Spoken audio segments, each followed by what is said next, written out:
There's a Tom Cruise movie out right now called Mission Impossible: The Final Reckoning. Well, we're about to talk about the survival chances of the three teams promoted from the Championship up into the Premier League. And I sincerely hope this is not Mission Impossible for Leeds, Burnley and Sunderland. And also, I kind of hope it is the final reckoning for the 17 up in the Premier League. I think you all know what I'm talking about. We're going to get into that, but I do want to try my best. It's difficult to actually make it about the teams that have been promoted here, this survival conversation, not the skewed, bent, ridiculous system and chasms between the two divisions that we end up talking about. It looks, spoiler alert, we are going to end up talking about that. But I'm going to try my best here to talk about Leeds, Burnley and Sunderland in what should be a really positive conversation, shouldn't it? 100 points, Leeds. Burnley, 100 points and some absurd defensive records all broken. Sunderland, incredible promotion, playoff campaign. They're in League One 4 or 5 seasons ago with a young squad and, you know, just surprised us all really, didn't they, at Wembley the other day. There is experience here, at least. Let's get the pros in nice and early. So Leeds have recently had 3 seasons up in the Premier League. I know now more than ever, Leeds, say, dominance back in the 70s and status as a big club is less relevant than Bournemouth having been in the Premier League for the last 3 years or whatever. I get that, but we've got that. We've got size and scale with these 3, haven't we? Burnley, look, a little more problematic because they're in yo-yo territory, i.e. they went down, went up, went down, and now they've gone back up. Before then, though, 6 seasons in the Premier League, but it's a different club now, different ownership, the kind of miracles done by Sean Dyche and buying British. I think it's going to look very different here under Scott Parker and the new ownership at Burnley. Sunderland, I mean, you can argue it as a positive, but they haven't been up there for 8 seasons. Again, I know it's a big club with a huge fan base and a great history, but unfortunately in the English football hierarchy now, what you did 30 years ago compared to that ticking clock of every season, you're not getting that Premier League TV money. And more importantly, somebody else is. I don't know. It's difficult. And we had the conversations, didn't we, about Ipswich going up last season. Oh, they haven't been up in forever. They'll have momentum and new car smell and freshness. And yes, all of those things were true, but none of them actually helped in the long term. But I hope, and I think it's probably how we're going to round out this conversation. A lot of people are just going to be hoping that one of this lot does stop up. Let's talk about players and playing squad. And it's just a really, really hard conversation, isn't it? Because however you slice it and dice it, whatever these teams do, unless someone does the most FFP busting, I don't care, I'll take the points deduction, gamble the farm type recruitment, they're not going to be anywhere near the squads of the 17 who are going into their 4th season as a collective. And obviously a great number of them are, you know, over the sort of 10-year mark of constantly receiving that £100 million TV money. And we now know, and Pep Guardiola and Arne Slot have said this, that a mid-table Premier League team is the equivalent of, you know, that they're trading in competition with the top teams in the Netherlands, in Portugal, even in Italy, and below the 2 giants in Spain as well. It is just massively powerful. And yes, you look at Leeds, and I've written down Ampadu, Rodon. I think they'll be okay in the Premier League, but they are players that were sort of surplus to requirements at other Premier League clubs. At Burnley, I've written down Esteve and Trafford, who, you know, slightly different young players who you think have got a future ahead of them. Sunderland, I've written down Lefay, who's got a lot of quality, and then I've written down youngsters. But the issue is, and obviously I'm an Ipswich fan, and I suppose a bit different there because they did the double promotion, so it was a League One squad in the main, which Leeds and Burnley certainly wasn't with their previous Premier League experience. Sunderland maybe the most similar comparison, but certainly not back-to-back promotions. But you've almost got to assume that the top 3 players, even after the transfer window in these teams, will all be on the bench for Bournemouth and West Ham and Everton. And I mean, even look at the players that left, say, Leeds and Burnley last season. Somerville, arguably the best player in the Championship season before last, just sits on the bench for West Ham, and they're gradually dripping him in to their squad, whilst Bowen and Paquetá and Kudus and Souček are a long level above.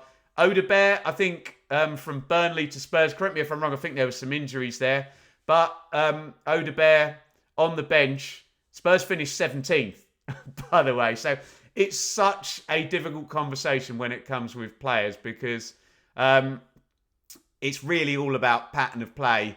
And yeah, it would be great if Leeds could, say, unlock a Rafinha like they did before, but that's hard. And yeah, we'll talk about recruitment in a minute, but you just have to assume that whatever you do, Bournemouth, Fulham, Crystal Palace will all have 5 players on the bench that would, immediately be your 5 best players. It just is what it is at the moment. Now, I said it all kind of depends on pattern of play, which it does, because we did see Leeds before the 17 became a thing, and that obviously exacerbates the problem, as we've had the same 3 go up and down for these seasons running now. We did see Leeds finish 9th with an amazing pattern of play. We did see Sheffield United finish 9th with an amazing pattern of play. And I suppose the Fulham example in the year of Fulham, Bournemouth and Forest, that was pattern of play carried over. Obviously, Fulham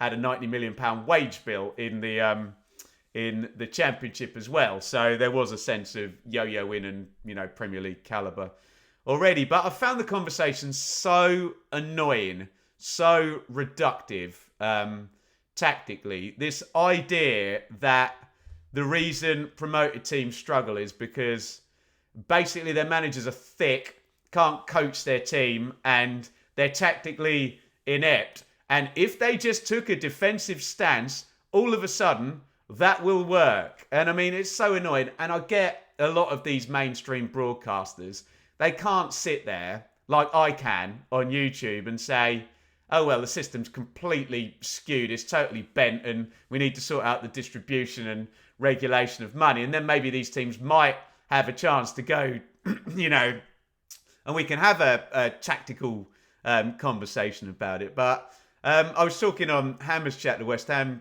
channel, with Gio the other day, and the analogy we kind of came up with, hearing, I won't name the pundits, but saying, promoted teams are so naive and they should get men behind the ball and defend. It's a bit like criticising a blindfolded boxer in a fight against a non-blindfolded boxer for, not being in the right spot and not landing enough punches. Yeah, he wasn't in the right spot and he didn't land enough punches, but lads, are you going to talk about the blindfold? You're going to talk about the massive disadvantage he's got. So I just don't buy the idea that promoted teams are badly coached. Daniel Farker, Scott Parker and Regis Lebris have all just had really, really excellent coaching performances. I don't buy the idea these teams can't defend. You telling me Burnley can't defend? 30 clean sheets. By the way, Leeds got 25 clean sheets last season. And did you see Sunderland in the playoffs playing beautiful defensive-minded tournament football? Don't tell me those managers don't know how to coach their teams to defend. And if they just put men behind the ball, all of a sudden they would have 50 points and be in mid-table. Do me a favour. Do me a favour. Sorry, I'm getting very ranty about this. I'm just setting you up, Leeds, Burnley fans and Sunderland fans, just for this jarring criticism your team's gonna get. It's not because of the 17 or the massive chasms in inequalities in English football. It's because you're not defensively good enough. So that's going to come. I guess of the three, Leeds fans have probably got that most to worry about, because you would think Daniel Farke, and there's going to be some very unfair stuff said about him as well, where Norwich basically had zero spend in their first season up, and then they spent in the second season. They just spent very, very badly, didn't they? And none of those signings really worked out. But he's going to be the one you think that's going to be most open, and everyone's going to call him naive. It's going to be nothing to do with the money inequalities and the squad inequalities. It's going to be because he's not defensive enough, quote. But there you go. Look, just to be completely fair and try and add some balance, there is some truth in, a kernel of truth. There's always some truth that, yes, you do have to manage things and you do have to be defensively sound. I've just found some of the criticism of Ipswich, Leicester and Southampton, like if they just lined up a 5-4-1 and defended, that they would all of a sudden be challenged. And I just think that, frankly, is bollocks. Excuse my language. Right. Where you can leverage it, though, is recruitment. But it's frustrating again, because then the people who like to criticise promoted teams, which is very easy to do, they'll talk about recruitment, and then if you bring in a lot of players, they'll talk about continuity and say, you've sacrificed the continuity in the team that went up. And then if you don't sign enough players, it's because they didn't bring any Premier League experience in. And you're kind of like, okay, PSR, Leeds will have 2 years of Championship, Burnley will have 1, Sunderland will have 2 years of Championship. If anyone says that, you say to them, okay, who should they have signed? Where did those players go? And how would that fit in with PSR, being able to sign 7 players on 5 million quid, 5 million quid a year on your salaries, and 30 to 40 million pound transfer fee on average, probably for each of them? It doesn't quite work that way. Where Ipswich could have probably done better, my team, and I can, speak in detail about that. They very much went British speaking EFL, or, kind of in stasis relegated Premier League players, and didn't do actually that terribly with those. It shows the chasm that Delat was probably the best signing of any promoted team. O'Shea, pretty good as well. Keeper badly wrong. Anyway, this is not a video about Ipswich, but what does fill me with some hope is that I think you've got to go to Europe to get the value, and we have seen Leeds bring in Rafinha. I've already mentioned Rutter, Somerville. We've seen Burnley with Esteve and Odebear, and Sunderland. That's been their entire modus operandi. And what I would say about Sunderland is, can they continue doing what they were doing, but just on steroids now, i.e., they can spend 5-10 million quid on, European 17-year-olds as opposed to 1 or 2 million quid, which they have been doing down there in the EFL. You just got to hope that, and it can't even be a 50-50 on recruitment. It's got to be a 90-10 success rate. Each club's probably got to sign 3 or 4 players that all make 30 to 35 appearances and all step up immediately to the Premier League, which is really, really hard. And as I said, if you don't do that, it's going to be, you didn't bring in Premier League experience. And if you do that and it doesn't work, you didn't keep the continuity. You destroyed the team that got you up there. Damned if you do, damned if you don't. And then everyone will praise you if you finish 15th, by the way, whatever you do. So, what can I say? And I just feel we're in this moment now where everything has to be online, like a 9 out of 10. And I'm even including fixtures. Someone said to me about Ipswich the other day. Ipswich literally started off with Liverpool and Man City as the first 2 games. And it almost feels like you even need the fixture list to go in your way. And look, there's going to be periods for all of those teams there where they don't win a game for 8 in a row, which is 2 months in the Premier League, which is hard work when you've been an EFL fan. But you almost need the fixtures to kind of add up. And it's all about front loading the points. It's how quickly can you get over 1 point per game? Because it might be still 35, 36 will keep you up. So if you're tracking 38 and 1 point per game, you're in the conversation potentially. But that has to line up. Can you get nice fixtures in August and September and stick 2 wins on the board? It sounds crazy when these teams will have done 3-game weeks and scored 9 points in a week. But can you get 2 wins in a month?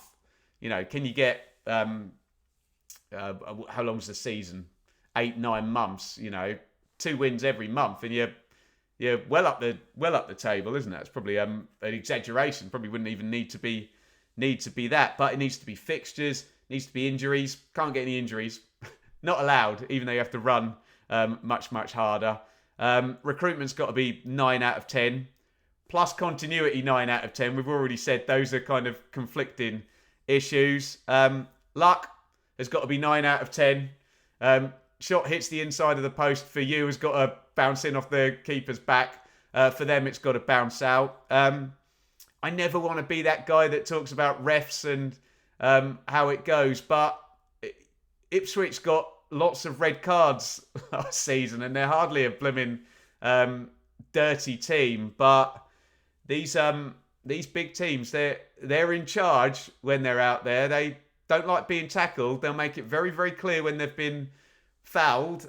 So will their entire benches, and referees, can go down the route of being a little bit. Do I want to say the word swayed? There you go. I mentioned the word swayed in that regard. And do you know the worst thing is that you could probably be 9 out of 10 on all of those things, which would get you your 30 to 38 points, perhaps. You still need a massive failure from one of the 17 now, which basically means they need to score 1 or 2 out of 10 on all of those things. They basically need to sack 2 managers during the season, probably a points deduction somewhere on the line, injuries, bad luck, bad VAR calls going against them, and all of that stuff. So, man, I hope I'm wrong. I'd love one of these teams to have won 4 out of their first 7 games and be well up the table and just comfortably away from it all season. It is difficult. And I said at the top of the video, I want to make it about these 3 teams.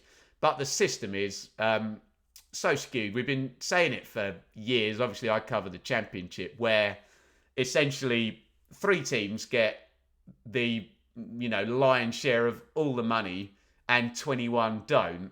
Well, unfortunately, it's the other way round in the Premier League, where 17 teams now over the 3-4 seasons now since Bournemouth, Fulham and Forest fans. And I often get Fulham, Bournemouth and Forest fans moaning about people saying the 17. Good luck to you.